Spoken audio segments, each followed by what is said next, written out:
Good morning, ladies and gentlemen. Great. Well, welcome back to the final day of Environment Virginia 2018. I hope you've had a great time so far.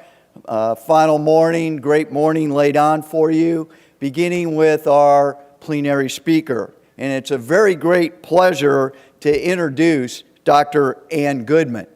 Dr. Goodman has 25 years of experience in business, sustainability, climate, energy, risk management, resilience, where she has served as an executive, an entrepreneur, a communicator, and an educator. She speaks internationally on these topics and advises multiple organizations, including NIST's Community Resilience Panel, the National Climate Assessments Communications Network, the Higher Ground Foundation, and the Urban Climate Change Research Network. She is co-founder of the Women's Network for a Sustainable Future, and she served as that organization's executive director for over a decade. During that time, she expanded the membership of this leading sustainability organization for businesswomen across the globe. A former journalist, Dr. Goodman reported extensively on sustainability and business issues for media outlets like Fortune and Marketplace Radio. She was the first business journalist elected to the board of the Society of Environmental Journalists. She holds multiple degrees, including her PhD from the University of Chicago. She received a French government research fellowship and followed that by teaching at the University of Paris, NYU, Bard College, and Baruch College. Ladies and gentlemen, please join me in welcoming Dr. Ann Goodman.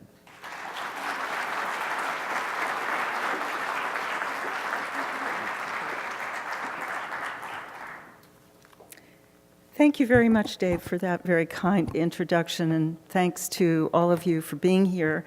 First and foremost, I'd like to thank VMI and especially Major Kim Connolly and the Center for Leadership and Ethics for inviting me to speak at this very timely and inspiring conference. It's my honor to be here in Virginia and at VMI and to learn firsthand of some of the climate resilience issues here, as well as solutions that are coming to the fore from communities, the military, nonprofits, industry, and others. I've been asked to speak about how business and communities can approach climate resilience. So I'd like to start with at least one disclaimer. I'm not an expert on communities, though I've been doing a lot more thinking recently about the role of communities, especially cities, in coping with and acting on climate change. Excuse me. However, I guess that my recent book on emerging business approaches to climate resilience makes me a sort of expert on business sustainability, and to the degree that we've seen, especially since the Paris COP in 2015, that cities and business are partnering increasingly on climate issues.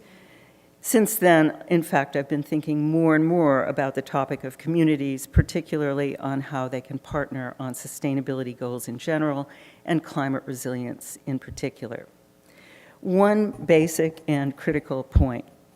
Companies and communities need each other.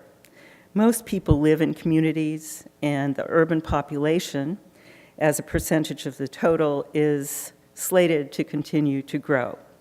That means that most people who are customers of companies live in extended urban areas, and many of them also work for companies as employees.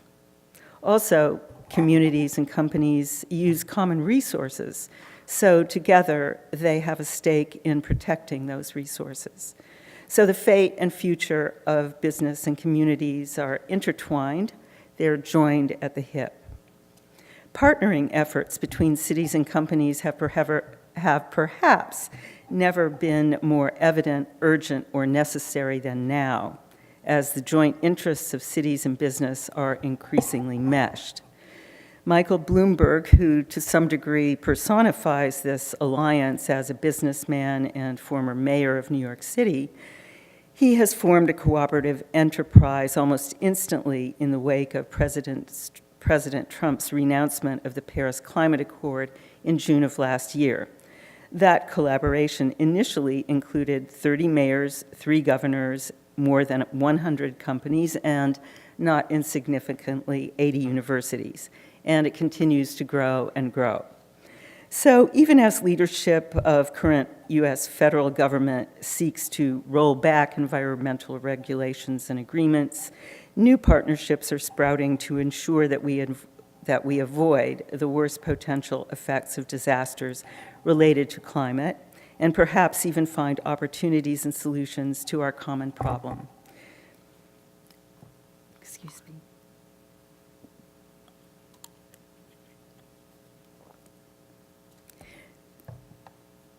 My own research culminated in the launch of my book on emerging business initiatives on climate resilience in 2016.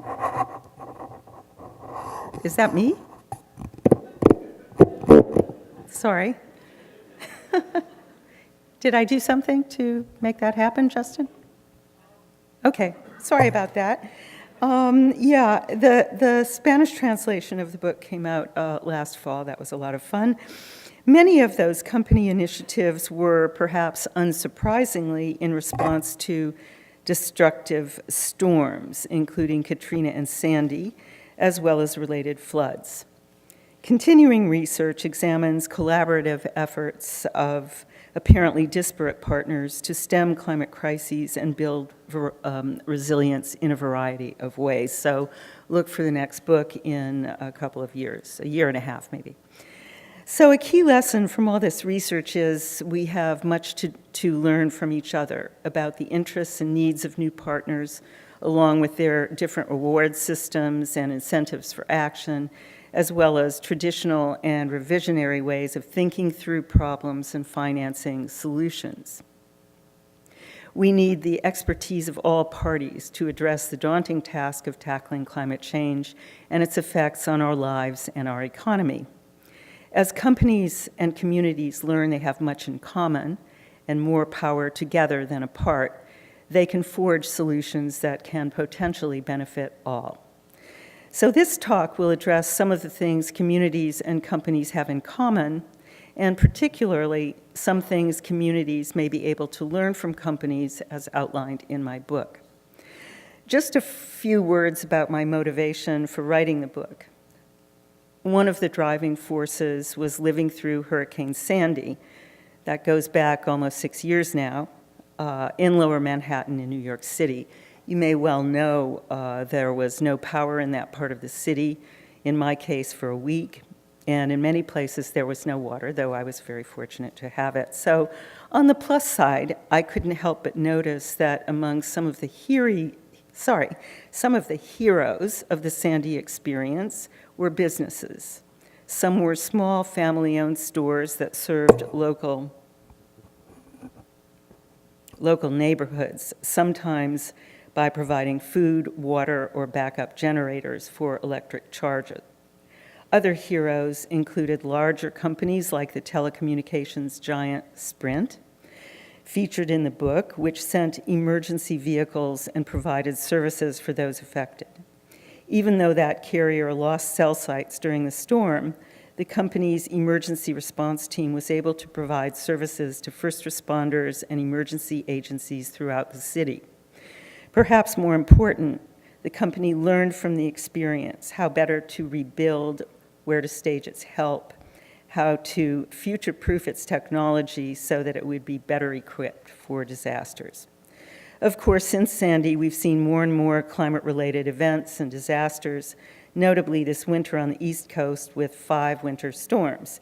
And I couldn't help but notice that in Virginia alone, during Toby, on the first day of spring last month, nearly 250 storm-related road accidents occurred between midnight and 9 a.m., just as that storm was beginning.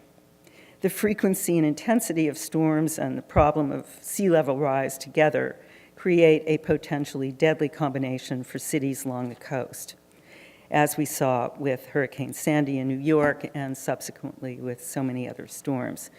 So for me, the Sandy experience was instrumental in motivating me to explore what companies were doing, not just in reaction to disaster, but in terms of changing some parts of their businesses, strengthening others, thinking about disaster risk reduction, also how they were looking to help people, communities, and other companies, and critically, how they deal with a root cause of growing disasters, namely climate change. So with that very long introduction, perhaps we can look at some lessons that businesses grappling with resilience may be able to offer communities in dealing with climate change. Next. So for today's talk, let's consider communities as local governments, though I think many of these lessons could also apply to nonprofit organizations, schools, or other entities that may operate locally, as well as internationally, including even the military and large-scale corporations. Local governments can learn a lot from studying the ways companies are adapting to climate change to become more resilient. We'll talk today about what resilience means for communities and businesses alike, and how these takeaways from the firms profiled in the book can benefit those in Virginia and beyond that are looking to bolster their climate resilience. Excuse me. A quick summary of the points we'll discuss today. First, business and communities have a lot to learn from each other. Communities can learn lessons from what business has experienced in extreme events and vice versa. Communities will face many of the same problems that businesses do, and employees and citizens are often the same people affected by disasters. This means they have a shared interest in tackling the problem. Going forward, climate change should alter our ways of doing business in government or local communities. And going forward, climate change will alter our ways of doing business in government, which in this case would mean local communities and the economy or the business world. Resilience is a mindset that requires constant updating and thinking in new ways. Also, resilience can't be achieved in a silo. We need buy-in from all sectors of our society, including business, governments at all levels, nonprofits, and other citizen groups. Collaboration and communication are key to a resilient strategy that includes all members of the community. And finally, while a look at the bottom line may help get people's attention and get their buy-in throughout the community, resilience affects and benefits much more than just the bottom line. Next. Climate is an important but often ignored underlying set of conditions from which businesses and communities operate. So, as in business, an uninterrupted continuity of climate conditions in local communities is often an unexamined assumption baked into governance operations. Disruptions to climate conditions like major storms or floods will affect governments and businesses in the U.S. and every country, though in different ways, depending on the location, resilience of local infrastructure, and buy-in from citizens and employees. Such disruptions go beyond governance and business continuity, affecting every aspect of local life, from transportation to the local economy. In Virginia, it's worth noting that the problem may eventually be one of retreat. Business may have more flexibility in this, but governments can learn quite a bit from companies choosing not to locate or grow in a certain area due to climate risk. For instance, I was told that in Norfolk, the company called Stone Brewing chose to locate facilities in Richmond instead of its new facilities in Norfolk because of storm potential, transportation issues, and the like. Next, please. Excuse me.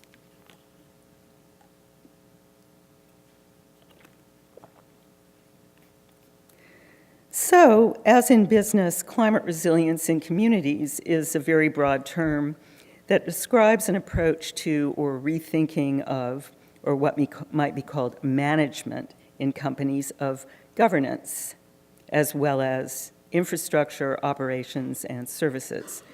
The basic principle is to plan for, or eventually expect, unpredictability in climate conditions, often first perceived as weather changing conditions. Of course, climate change is often defined by scientists as longer-term weather patterns versus short-term weather changes. And I had a much better quote from Mark Twain here, which I deleted, unfortunately. Okay. But he actually had something much clever to say. Anyway, when businesses experience a disaster, they might see the effects as a disruption to their supply chain. Maybe sales are held up, or people aren't able to make deliveries or get to work. These are the weak spots in the chain that might need their attention in light of climate change and likely disruptions. Communities could take a similar approach and start their resilience planning with the areas that are their weak spots when disaster occurs. Perhaps storm surges are in danger of cutting off coastal areas from medical, police, fire, or other services. While the problem might be infrastructure related, like raising a bridge, without acknowledging the weak spot, a community can't know where to start with resilience planning. However, I've learned here from the very interesting and inspiring stories of the RAFT tool that has been described a couple times. I've learned that actually we might start with the strengths that the community has in this regard and work down to some of the weaker areas. Anyway, what we're looking at here is a sort of circular process, which is to plan for disruptions, then disaster occurs, then learn from that disaster, then change ways of operating, and then again, plan for disruptions with the new learning built into the new ways of doing business, and then keep repeating that process. So in this mindset, resilience is never finished, and the best resilience plans are constantly evolving and improving so that you don't need to continually experience a disaster to decide to bolster a community's resilience. Next.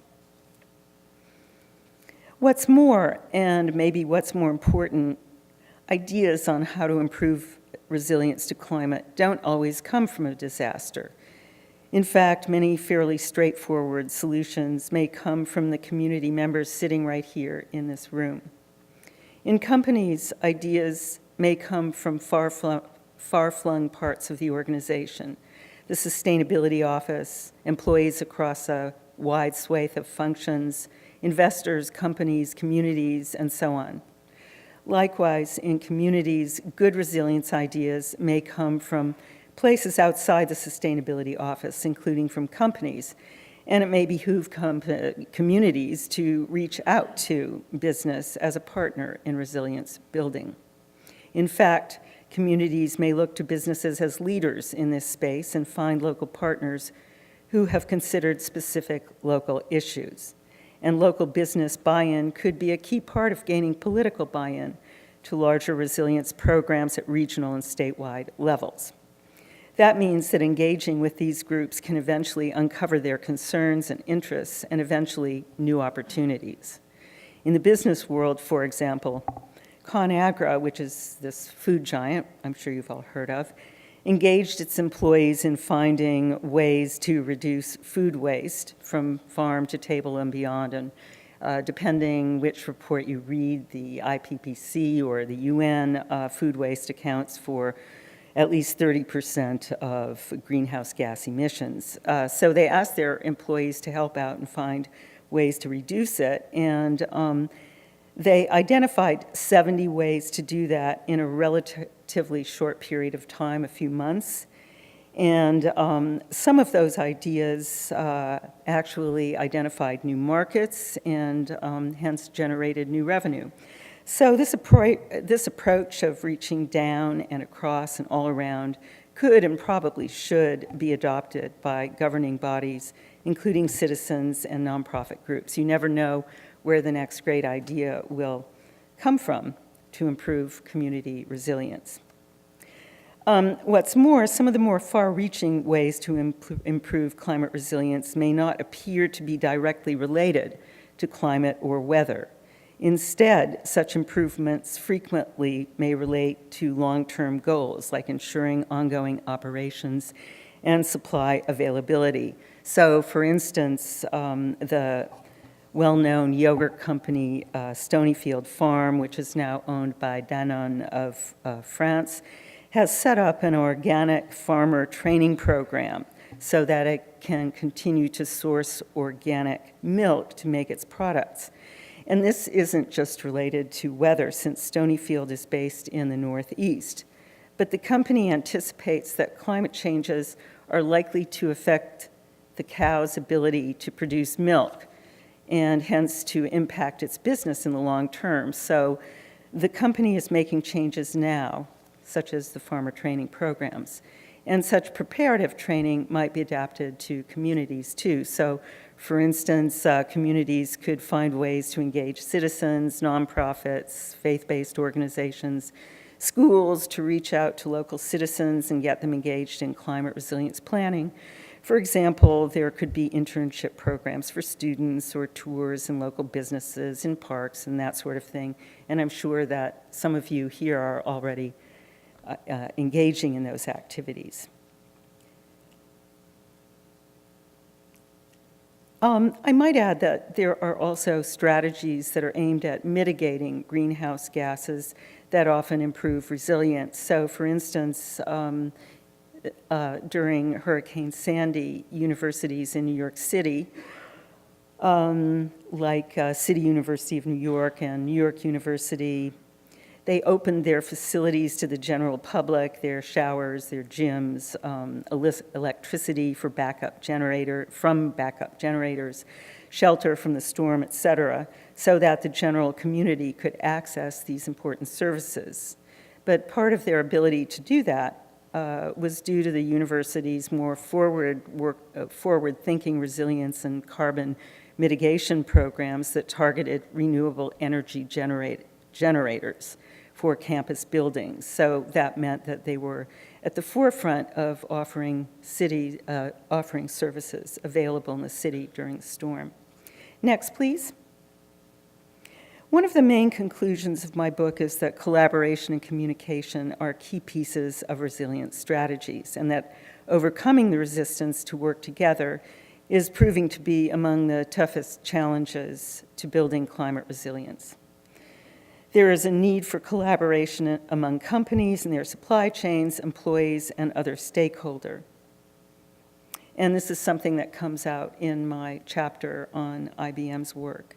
But the good news is that it's possible to encourage greater communication and collaboration, educating employees or citizens and other stakeholders on the need to reduce carbon emissions and the benefits of doing so can yield far more possibilities than keeping the idea to yourself or to a small sustainability team. Because engaging more people from more parts of society is likely to yield more opportunities. Rather than reinventing the wheel, sometimes what you need is right around the corner. You just need to look for it, often by sharing information. Sometimes as easy as simply talking to others. Sharing information between groups may be the missing link to improving resilience, as IBM demonstrated in its work with Suffolk County on New York's Long Island, which was very hard hit during Hurricane Sandy. The company gathered people from all parts of the community, government workers, businesses, local utilities, universities, to simply talk with each other, which was a huge eye-opener for all.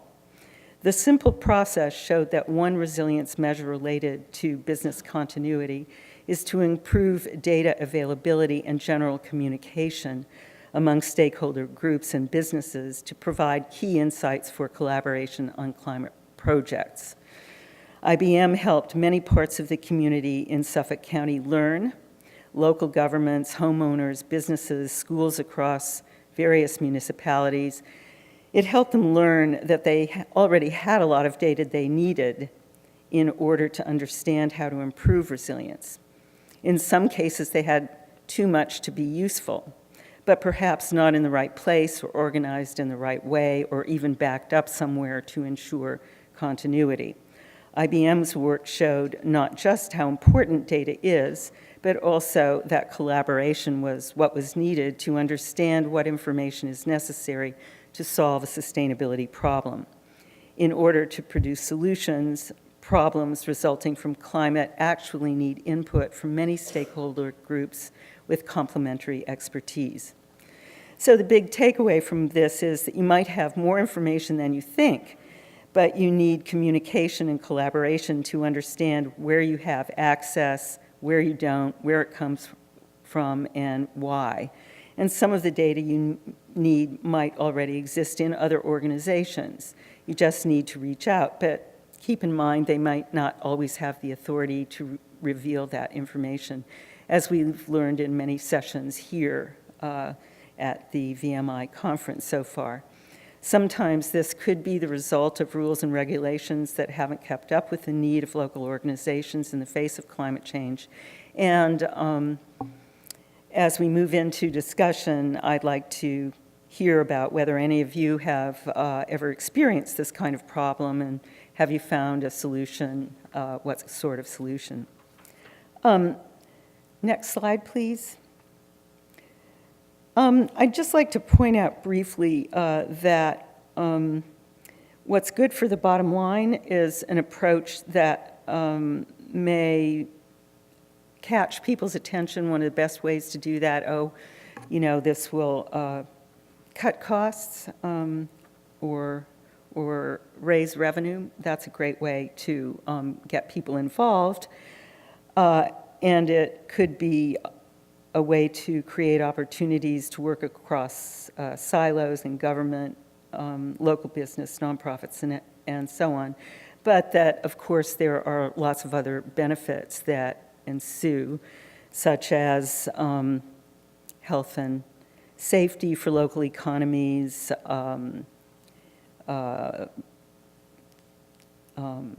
attracting and retaining residents and businesses, engaging with local nonprofits, and so on. Next slide, please. So just to conclude, here's a summary of relatively simple things business and probably communities can do to improve climate resilience. Never stop learning. Build trust with local stakeholders and engage them.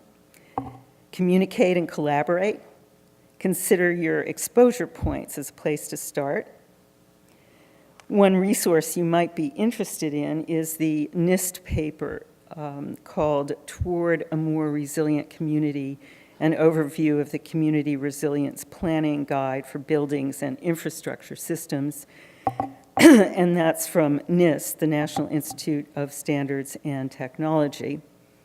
It mostly focuses on buildings and infrastructure, but that's very important to the way human beings live. So the tougher question, though, for business and other entities, including communities, companies, or nonprofits, is how to adapt some of these ideas to their own distinct particular needs. So maybe we can all discuss that. And with that, I thank you for your attention, and I look forward to your comments and questions. Next slide. Thank you.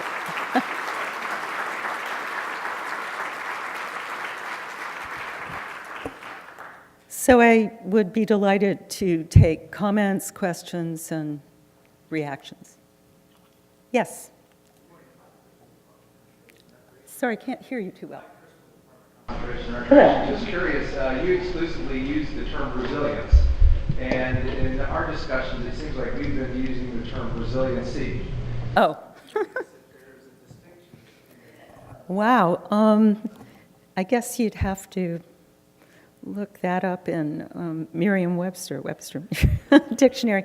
I don't really think so. I think it's just usage, frankly. And I think that many of perhaps we could substitute adaptation for resilience in many instances too, but it just seems to be a term that people enjoy more than the idea of adapting, that sort of thing. Yes. Oh, did I see a hand? No. No other hands. Hi. Would you like to introduce yourself? I'm sorry. Could you introduce yourself, please? Debbie from Northern Virginia Regional Commission, and I just had a question about whether you think trying to get like memorandums of agreement, like what kind of tools people should use as they start reaching out to the different entities to try to create these kind of relationships in preparation for resiliency. That's an interesting question that probably RAFT, the people working on RAFT, have thought about more. The example of IBM, which was brought in as a consultant to do this work voluntarily and philanthropically, if you will, they just initially pulled these disparate parts of the community together so that they could meet each other. In many cases, they didn't even know each other, and talk and get to know each other. I imagine that going forward, if you wanted to do more formal kinds of collaboration, then memos of operation would be useful, but that's something you'd have to ask a lawyer. I'm not trained as a lawyer. However, I suspect it might be useful, but it could also take time. I don't know. I think the RAFT people might have some answers if there are any RAFT people in the audience. Tanya, anyone? Okay. Hello? I'm Elizabeth Andrews. Oh, yeah. With the Virginia Coastal Policy Center at William Mary Law School, and the RAFT is a project that we talked about at a presentation yesterday with UVA, ODU, and William and Mary, and so the question, I'm sorry, is about MOUs between communities. Is that right? I think it was. Communities and businesses, like the different players that would be, so not just communities, but communities and businesses, or whoever you would be reaching out to. Nonprofits or schools or whatever. That could definitely be an option. We are excited because we're about to launch our first regional scoring with communities and working with them on their implementation checklist to be more resiliency. But so that's definitely something we could take into account and talk about with them, depending on what they have on their resilience checklist that's their priority that they would like to achieve. So thank you for the suggestion.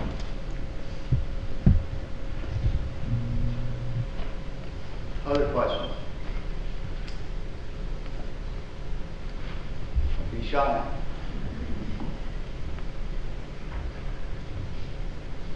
Yes, sir. Thank you.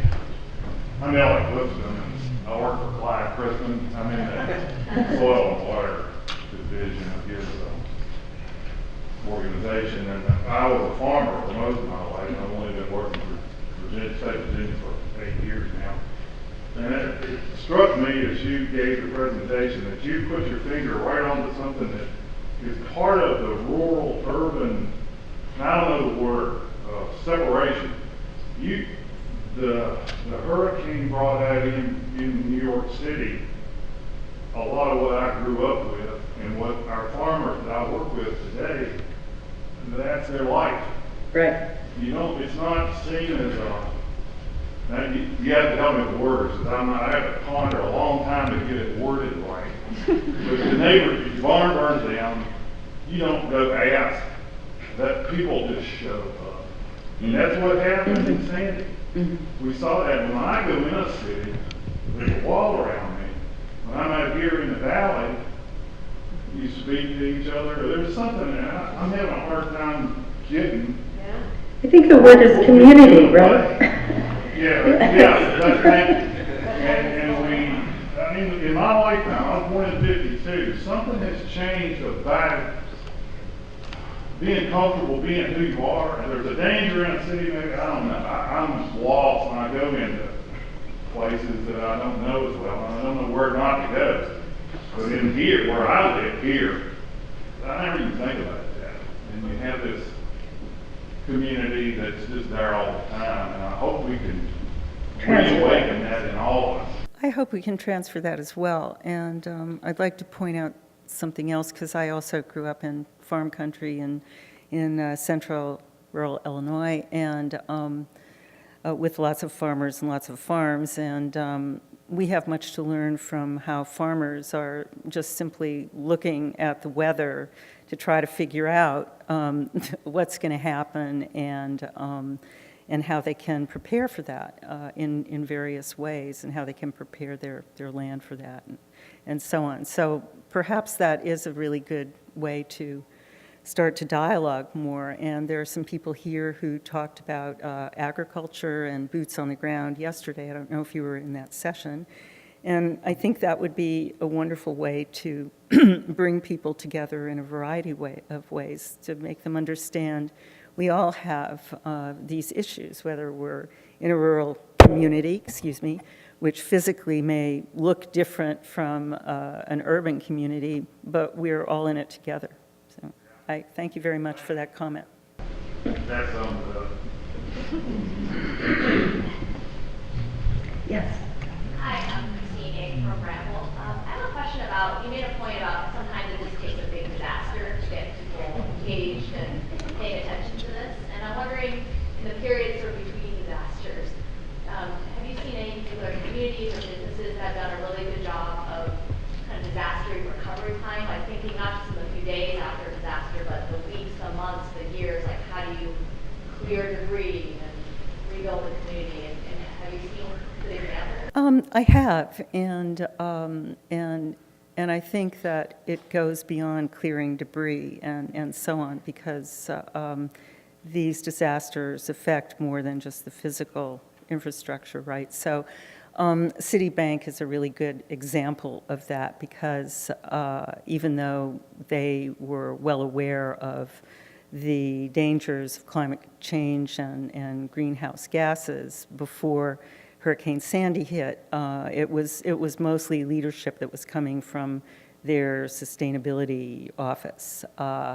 But after that happened, suddenly everybody got involved. Operations, people all over the world realized, hey, this isn't just here, this is everywhere. And there are things that we need to do to bolster our supply chain, our security, and because it also means people can't get cash in a disaster if there's no electricity to help run the machines and so on. So they did do the initial thing of raising the databases and putting them in other places. They did that all over the world. And eventually that led to the CEO pledging $100 billion over 10 years, and that was, I think, in 2015, so they would be in the third year of that $10 billion per year project to pump up the sustainability, if you will, of all of their business, essentially, yeah. And a lot of that means engaging the community. So one of the things that Citibank is doing, it has a very advanced department working on financing renewable energy projects. And one of the things it's working very hard on is how to finance renewable energy for low-income housing in New York and beyond. And they haven't quite figured out the ideal solution yet, but it's something. And even though they were working on renewable energy before, certainly that disaster helped really forge this whole business opportunity, if you will, because it is an opportunity, it's also a need. So thank you for the question. Yeah.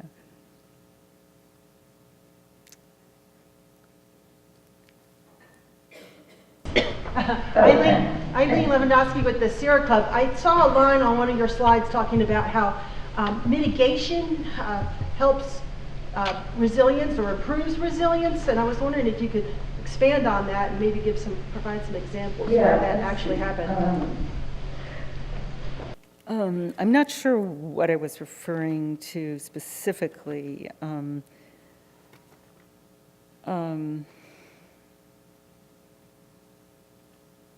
I don't even remember the slide. I mean,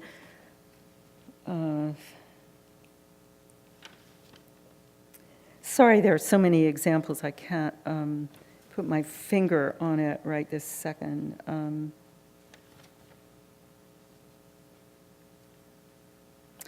I'm sorry, I will have to go back in my notes and look in some chapters of my book to help you with that, unless some people from the audience would like to chime in. They may have had experiences in that regard.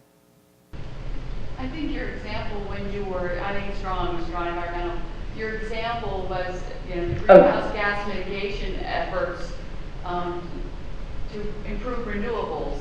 I remember hearing the story at Princeton University that you never lost power during the entire storm because they had invested in storage and they invested in solar and they invested in a program when fuels were deregulated in the Northeast. They wrote a program to optimize how they purchased fuel and they were able to shut it off and use just their solar collection and storage to power the university, so they never did lose power during the storm. Thank you, thank you.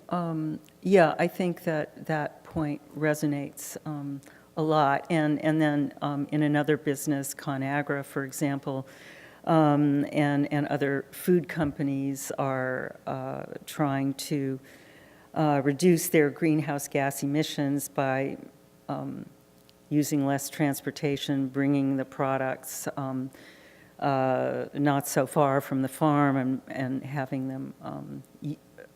them processed in factories that are closer to where they might be sold. And then again, I think that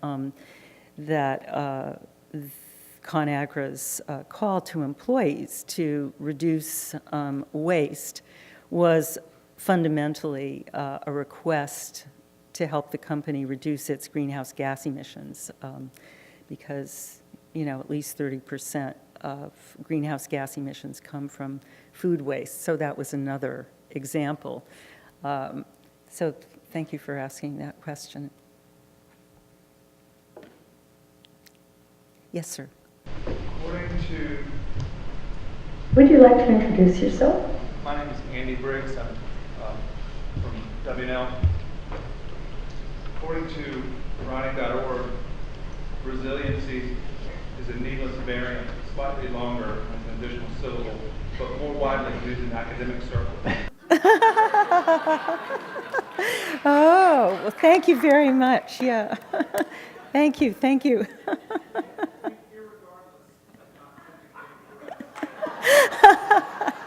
Well, thank you very much for that helpful distinction. Yeah. Thank you. Okay. A noun versus an adjective. Yeah. There you go. Thank you.